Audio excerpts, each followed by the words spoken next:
Hello YouTube, Wilful Ninja here, bringing you another video. I know it's been, oh, actually, we'll close that. No. Oh. There we go.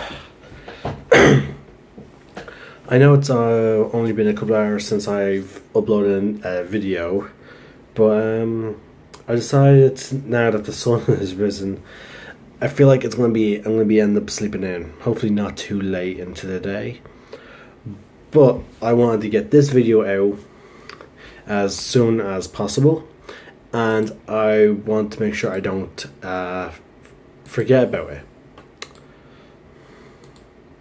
So first off, this video, this is my elven video that I promised a couple of people that I would release. First of all, my girlfriend. Shout out to you. Don't worry, I won't mention you by name. She's a huge player of moon elves. She absolutely loves them. She's played a druid moon elf, a warlock moon elf, and she's currently playing what's it called? A wizard moon elf, sorry. My brain's getting a little fried. The next show is going to a person who so far has been really enjoying my video. Who says that my video's been helping them. Hold on, trying to get the name up now. Alright, they said my video has been helping them with what they're doing. Sorry. There you go. Sorry. Just trying to get the name up. Okay, Olivia Holden, thank you for your nice comments. I really appreciate them. It's the first sign that of me knowing that my videos are actually helping someone, like letting someone know some of the more fundamentals of D&D. So yeah, Olivia Holden, this is the shout that I promised you. But anyway, now that's out of the way. Oh, another shout out to a good friend of mine, Jessica. Hello. I hope you also find this video to your liking, because again, I'm fully aware that you are also new to D&D, and you're now playing your Phoenix Sorcerer Wood Elf. Pardon me. Okay, let me just zoom in so I can read this a bit more clearly. Okay, now the player handbook, the way they describe elves, it's generally what you would think. Like, for example, besides from the flavor text, like when it gets into the actual description, like the bold writing, like not the fancy, as if it was written by a note. Elves are magical people of otherworldly grace, living in the world but not entirely part of it. They live in a place of ethereal beauty in the midst of ancient forests or silvery spires glittering with fairy light, where soft music drifts through the air and gentle fragrances waft on the breeze. Elves love nature and magic, art and artistry, music and poetry, and good things of the world. That is the first paragraph you read about elves. It really gets to the top. Now, elves are not as tall as they are sometimes made out to be in other fantasy. They're normally shorter than humans, ranging under 5 feet tall to just over 6 feet, and they are also. But they are more slender than humans, weighing only in at 100 to 145. And the females and males generally share the same weight. But again, traditionally males are heavier than females, generally. Now, their coloration encompasses the normal humans. They include also shades of copper, bronze, and bluish white. And then their hair can be green, blue. Their eyes can be like pools of liquid gold or silver. Elves have no facial or body hair. So, wait, from here, gone. Wait, hold on. Have no facial hair. and little. Oh wow, does that include eyebrows? Hold on, there's a picture of Dresde. Now he has eyebrows. Okay. And then just goes into describing how they love colourful clothes. Now, I find that a bit more depending on the type. For example, I think what like sun and moon elves probably. Sorry, I have a cup of tea here that should wake me up. Lovely, lovely caffeine. But luckily, tea also has a calming effect on me. So hopefully the caffeine will keep me awake, but then when I actually calm down and lie in bed, it will put me to sleep. But okay. But yeah, the two high elves and wood elves.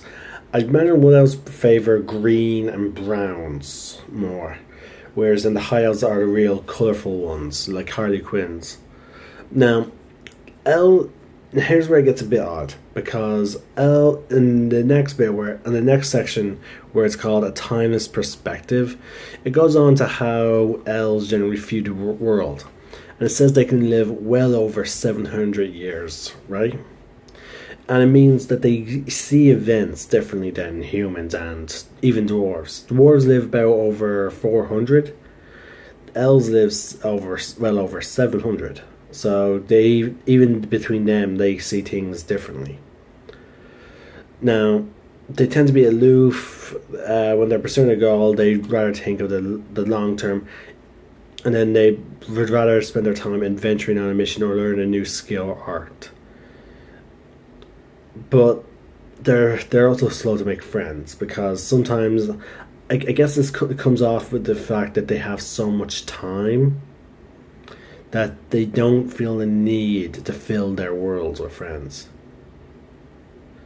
It's really weird, but the way that they rather also describes how they would rather try diplomacy and compromise to dissolve events rather than let escalate to violence.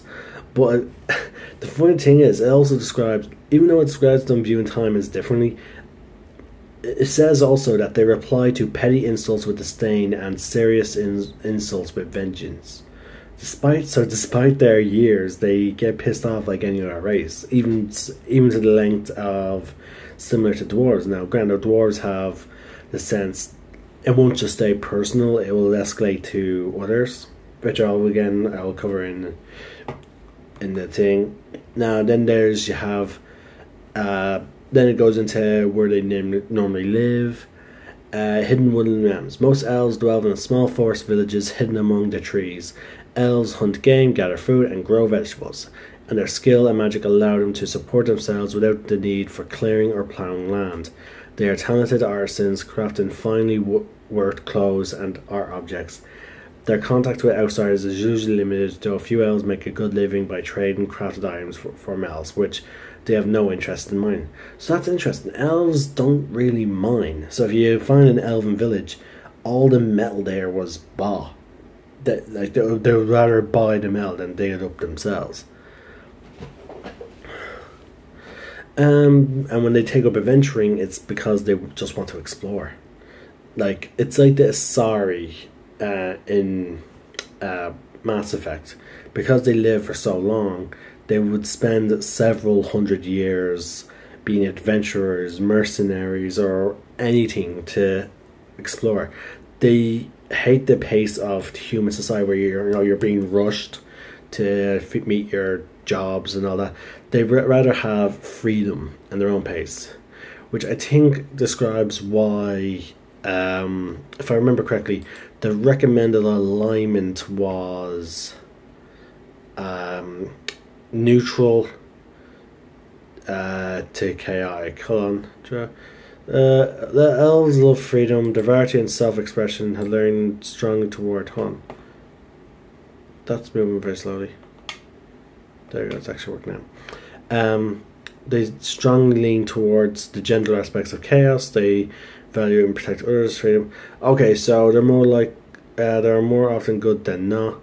Okay, so they're often chaotic, but they're also often good.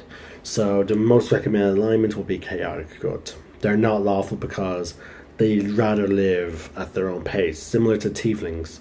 Tieflings highly value their freedom, and they hate the fact that they have a disdain for society, which pushes them down. Now, in terms of elves, it's more to do with freedom and living at their own pace, because again, they live for 700 years, so they don't want to have to live by anyone else's rules, which could slow them down. Here's an interesting. Their children, elves are considered children until a time after their 100th birthday, and then even then, they have it like child names, which only very close friends and family members would call you by your child's name. But then once you reach 100 years old, now again they mature the same way as humans. So, by human standard, an 18-year-old wood elf is ready. Technically, they're able to reproduce around 13 or 16. So, they spend the first 100 years mentally maturing. And then they choose an adult name, which is when they're then considered as an adult. And there's little difference between male and female names. It's a little weird. They also have a family name, which is a combination of Elvish, where some elves traveling among humans translate their family names into common, but others retain the Elven thing. Such examples of child names are Ara, Bren, Del, Erin, Fan, Neris, Val, Tia, Silen. They're child names. As you can see, there's no gender exclusivity to there. Then you have male adult names: Adrin, LR, Aramel, Anris, Ost, Brio, Baran, Carrick, Inelis, Evolus, Emeril, Tyrin, Varus, Taimor. Right? And then for the females, you have Adria, Atilia, Kellian, Birel, Gillette, Keelet. Really, Keelet? Okay, so someone did not exactly get creative with their elven name from Vox Machina. Oh well. Valid and Xanavea. And then family names are Amarcare, which translates to gem flower, Zelucit, gold petal. Yeah, that's the general sense of names. Now for their relations with other races. Okay. Here's how they view dwarves. Oh wait, here's the general thing actually. Although they can be haughty, elves are generally gracious, even to those who fall short to their high expectations, which is most non-elves. Still, they can be good in just about anyone. They can find good in just about anyone. Dwarves are dull, clumsy oafs, but what they lack in humour, sophistication and manners, they make up for in valour, and I must admit their best smiths produce art that approaches elven quality. That's good. And then halflings. Halflings are people of simple pleasures, and that is not a quality to scorn. They are good folk, they care for each other and tend their gardens, and they have proven themselves tougher than they've seen when the need arises. Again, I love how they have only good to say about halflings. And here's about humans. The shortest, well, besides from Dragonborn, Dragonborns are the shortest lived race. All that haste, their ambition and drive to accomplish something before their brief lives pass away. Human endeavours seem so futile sometimes, but when you look at what they have accomplished, you have to appreciate their achievements. If only they could slow down and learn some refinement. Again, only thing they have bad to say is their lack of refinement. So elves are not as stuck up as what they are made out to be in other medias. Now D&D is a special case, but again, general medias follow a stereotype of what creatures are like, in a sense.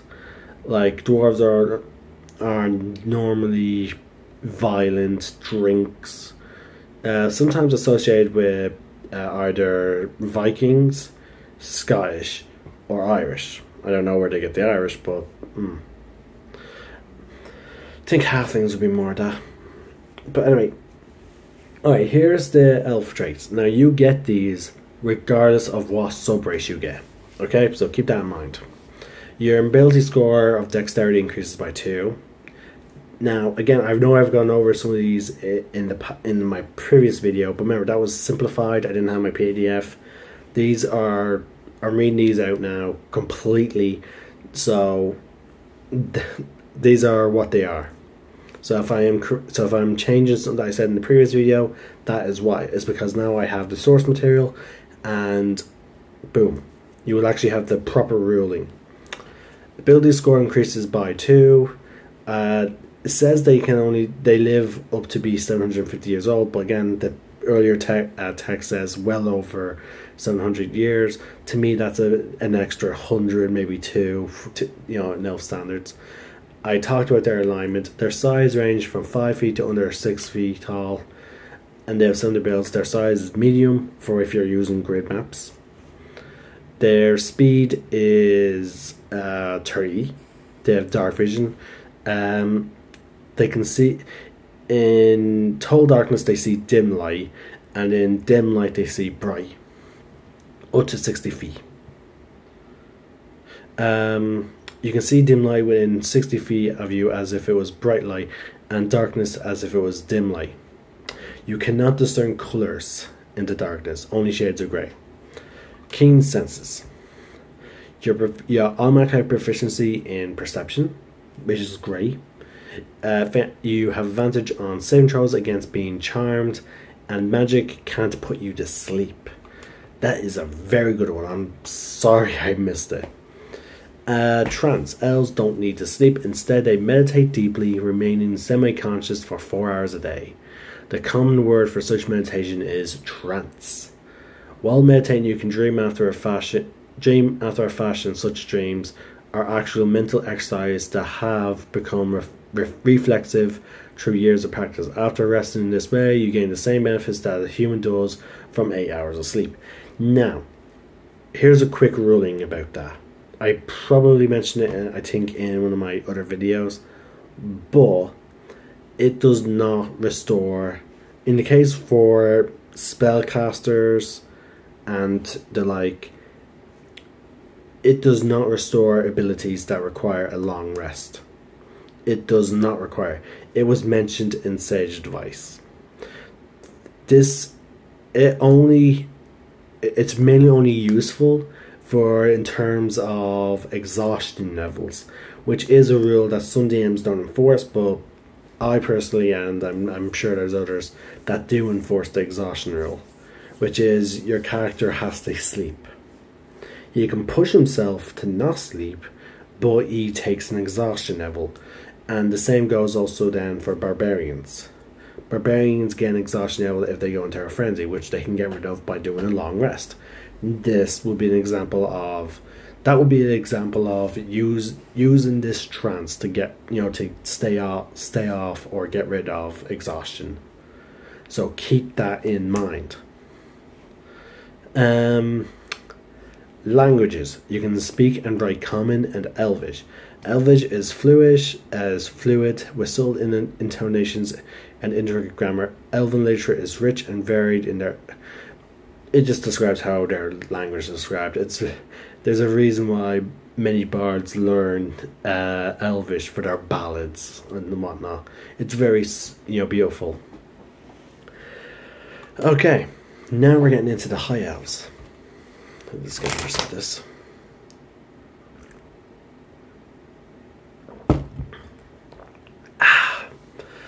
Okay, here's what it says about wood elves.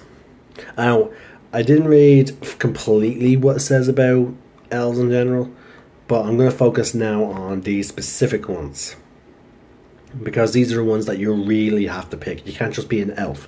You have to either be a high elf or a wood elf or a drow. And in some cases, with some of the other books, they did release other elves, but I'm not getting into them. I am focusing on the player's handbook for now. As a high elf, you have a keen mind and a mastery of the least of the basics of magic. In many of the worlds of D&D, there are two kinds of high elves. One type which includes the grey elves and valley elves of Greyhawk and Sylvaniste of Dragonlance, and the Sun Elves of the Forgotten Realms. It's haughty and reclusive, believing themselves to be superior to non-elves and even other elves. The other type, including the High Elves of Greyhawk and Qualinist of Dragonlance, and the Moon Elves of the Forgotten Realms, are the more common and more friendly, and often encountered among humans and other races. Alright, so that's interesting.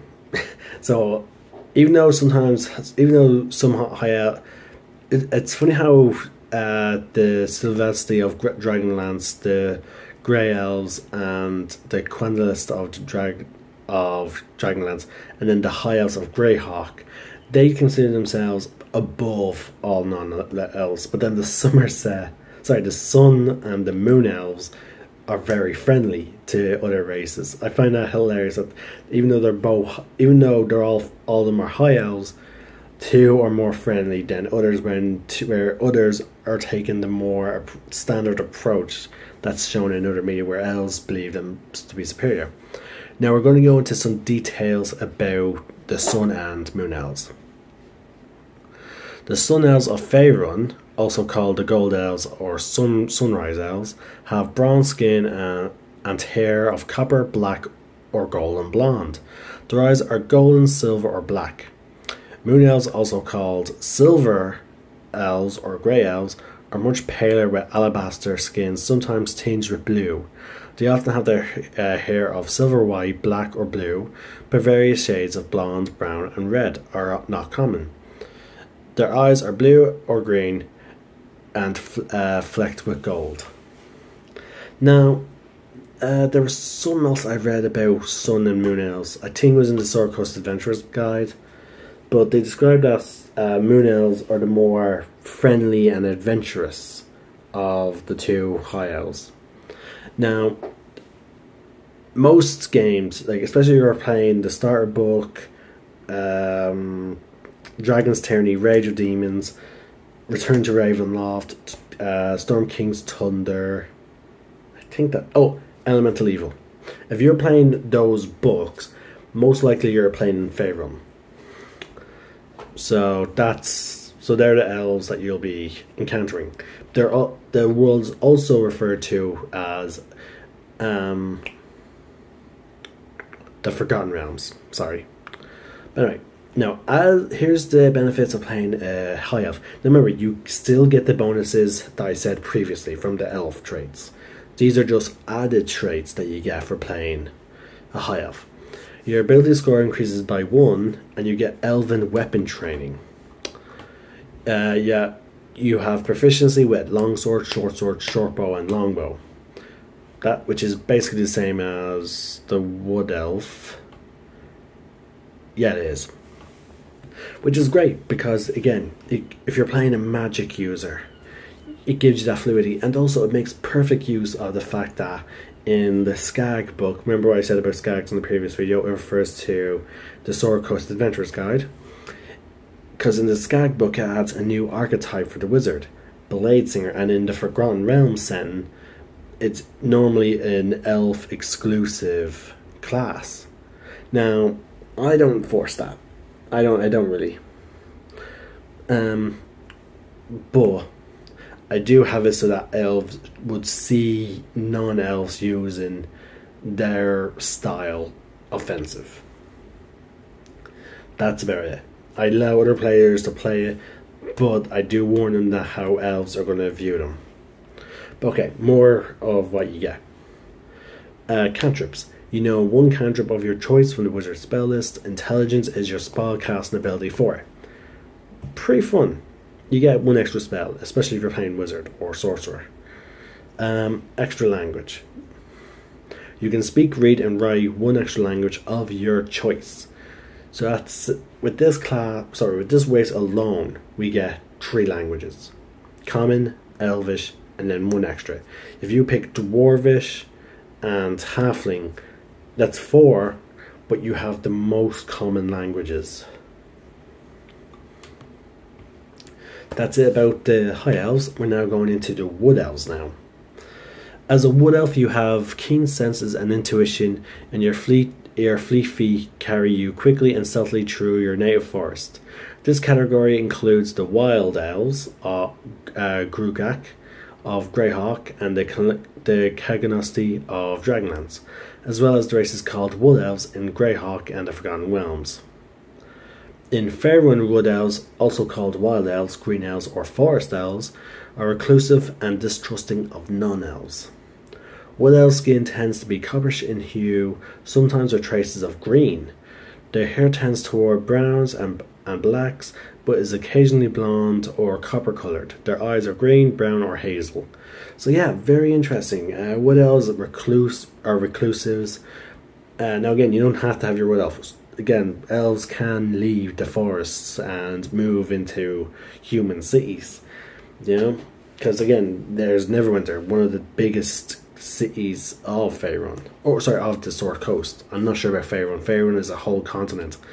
And sadly, most of the books that we get to play focus along that region. So I wish we could see more of Faerun. There's not even a world map for 5th edition. But okay.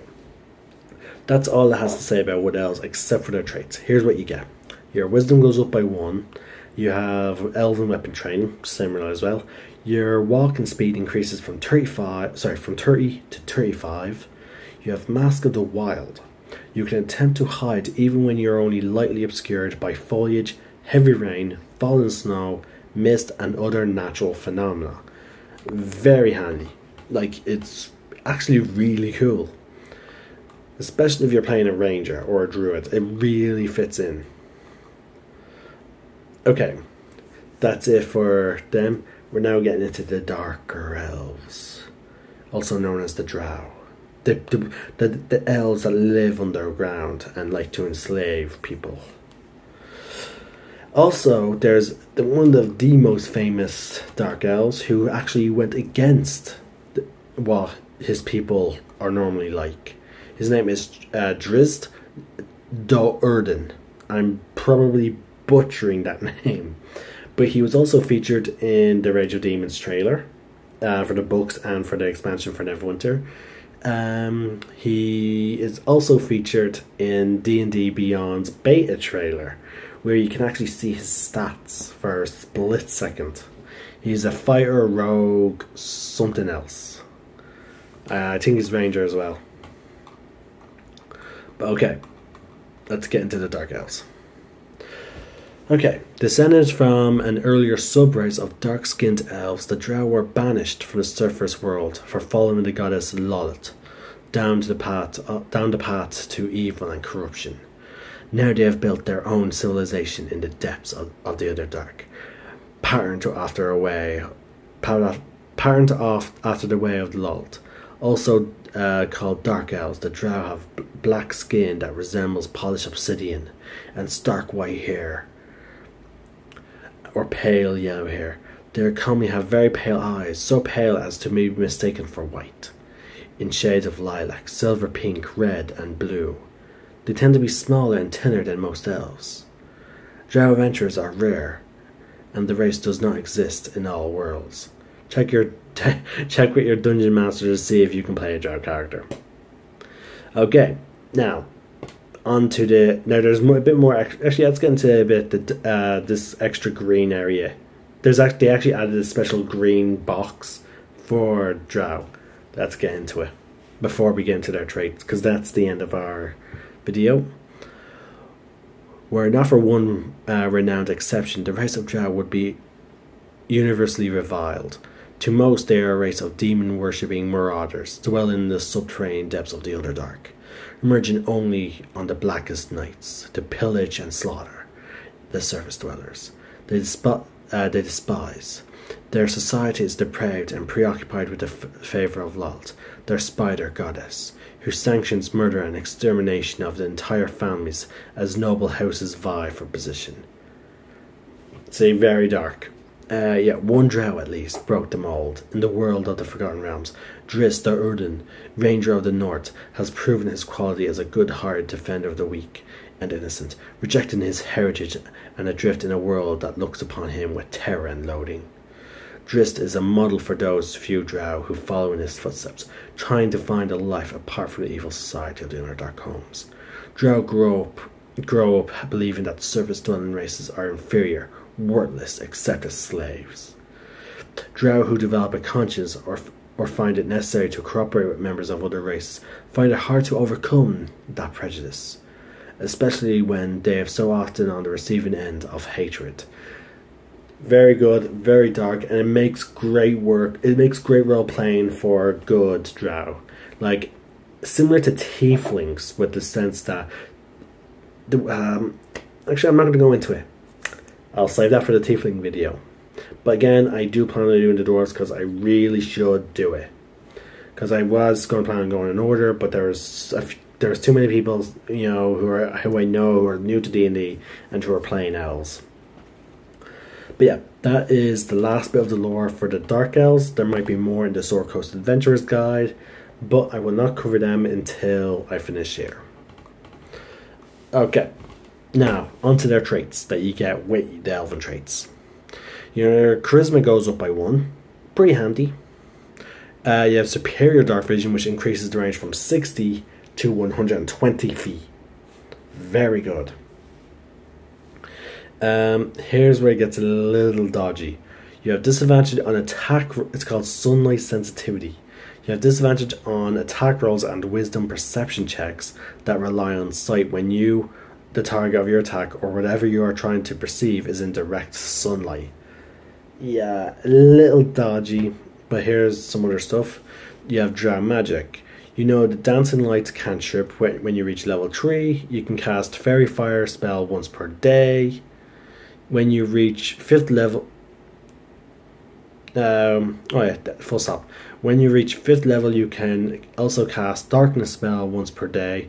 Charisma is your spellcasting ability for these things, huh? Okay, so yeah, so it's at level 3 that you can cast Fairy Fire once per day.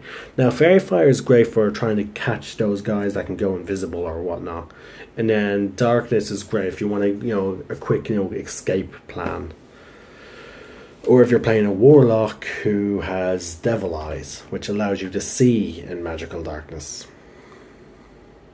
But yeah, that is the... you also have Drow Weapon Train, which is different in Elven Weapon Train. You have proficiency with rapiers, short swords, and hand crossbows. Hand crossbow are the one-handed crossbow things. Think Diablo 3, Demon Hunter.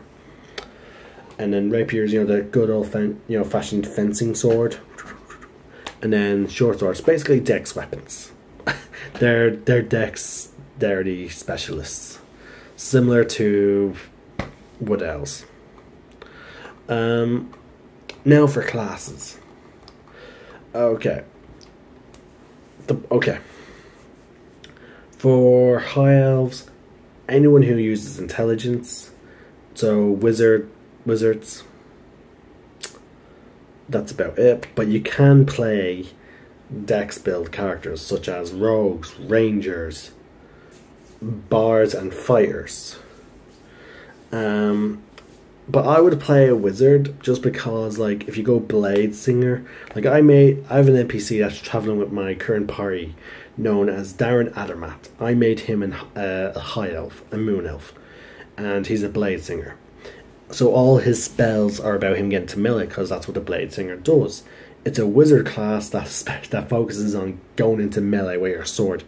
Grando, I went anime styled with him. He's an old man, but he takes off his robe and he's all muscular with scars and all that. He wields a katana. It's brilliant. Grando, my friends did the unexpected, and they found a fountain of youth in a randomly generated dungeon I used of a website, and he's now young again. Well, young for an elf. He went from 1,000... Now, again, my world. The book says 750. I say... I bent the rules a little. He was 1,800 years old. But now he's 400 years old. So he's back in his prime. And... Again, he's very fun. He's not going to be around with the party forever, sadly. He's going to be going off doing his own thing. He has his own goals. and he'll once he's done with it, once he's done helping out the party, he plans to leave. So that's high elves. Wood elves, they're great for druids, rogues as well, rangers, fighters, anyone dex based. Now, oh yeah, high elves. You could go very strange. Actually, no, that's an elven thing. If you want to go, you could go barbarian, just to make use of that trance with their fury. If you go berserker path, so you get your refresh thing going. You know, get rid of your exhaustion by taking 4-hour long rests. And it also gives you the extra movement speed. It's not too bad. The only problem is if you go barbarian, you're not going dex build. And then for the drow, sorcerer, warlock, again rogue, fire, ranger, dex builds as well. Again, with elves, dex builds and then some extra classes could come in handy. Just due to the fact of some of their extra ability modifiers and then their general abilities and lore. Let's see. Now again, now, how should I put this? As I said, the DM has, DMs have final say. So again, the drow could not exist in your world, even if they're playing Faerun. I don't know why they would take Dark Elves out of Faerun, because there's a whole adventure series. There's actually 2 books where you go to the Underdark. Like, unless you're playing non-fictional stories, you will have to completely rework them, because they actually do feature the Dark Elves and the Underdark. So you would have to rework them to maybe have the dwarves, or the evil dwarves, which are called Gungar or something. Hold on. Durgar. I probably butchering the pronunciation. So you would have to change it from Dark Elves to them. So, and then you would also miss out on possibly Driss the Erden, which it looks badass. And if I could rotate my camera to my computer, okay, since I used a different, I'm going to use him as the cover for this video, as I used in the last thumbnail the other elven video that's on the elven section. So I'll use him, so you can get a sense from the start. When you're looking at this video before you click play, you will get a chance to see him. I'll just do a quick. Now I'm going to upload this now, but I'll do the edit later. But Drizzt the Erden looks pretty badass. Like, he has a great. He has a green hooded cloak over him. He has this white fur going around his neck, very Ranger of the North type of thing, and he has like brown pitch black armor going, like, you know, leather armor, and then he has like 2 long swords or short swords. He looks pretty epic, and that was the other class. So that's right. He goes. It's Ranger, Fire, Rogue, I think. I'm not sure. It could be something else than Rogue, but yeah, he's pretty cool. Like, and apparently he's featured in a lot of books. I don't know about if he's featured in a lot of adventure books, but yeah, we're going to be going on to dwarves soon. They're definitely, unless the need arises, I will be doing dwarves. That is my main goal at the moment. But as I said, if someone else asks, if enough people ask me to, I will skip dwarves to do another race. If not, then I'll be returning. I'll be going to dwarves, and I'll be doing the races in order, and then I'll be doing the classes in order, except for the sorcerer, because I already did the sorcerer.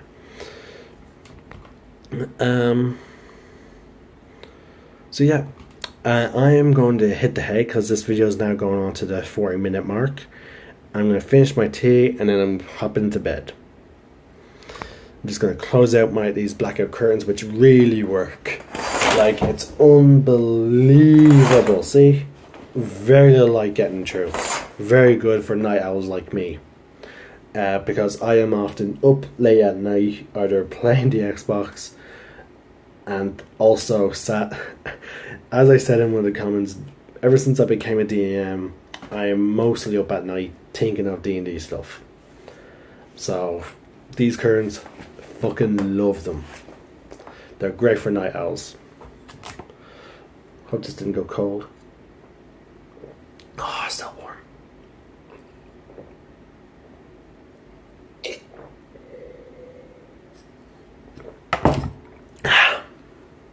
Okay. So, I don't know when I'll do another D&D video. I'll probably try and do one whenever I have a chance. If something pops into my head, if it's important enough, I'll record it. But I don't know when I'll do another one. I have a busy schedule. Now that it's Wednesday, I have a busy schedule for the weekends. That's why normally my videos come out at the start. On Thursday, I may try and do an hour of Old Republic. Continue that playthrough. I also starting next Tuesday or Wednesday. I'm not quite sure what it says 6 days or something, but then again, I'm losing track of time with these nights. As soon as I get the Shinobi on For Honor, I'll probably upload a few videos of me playing them. Let's see. Also, I'm in talks with a friend of mine to do, like, he makes some really cool homebrew stuff. So I may if I can, I may do a collaboration video with him, asking him a few questions about his homebrew stuff, and then we may discuss some of the stuff that me and him are working on. Like the two of us made a race and a class together, soulbound race. We took a soulbound race which there's loads of ideas about soulbound races. We threw in our own, we created our own based off what other people have done. Sort of like meshed them in together to see what works. We're currently beta testing it, and then he's also made his own gunslinger class with its own archetypes, and I'm currently play testing that. It's a sniper. It's pretty good at the moment. Early levels, the pistols can be a bit overpowered, but depending on your archetype, it can balance out. So yeah, I might do a bit more collaboration with him. I just recently got Gmod installed, which Dr. Cringiest also has. So I may do videos with him. I hope so. But you don't know. The doctor has been pretty busy lately. So hopefully he's still doing videos, and hopefully he's willing to do another collaboration. But with that, I must be off, get some sleep, because it's now 7:10 in the morning. Fuck, I gotta sleep. So remember, guys, remember to roll initiative, and may the force be with you. Oh, missed the stop button.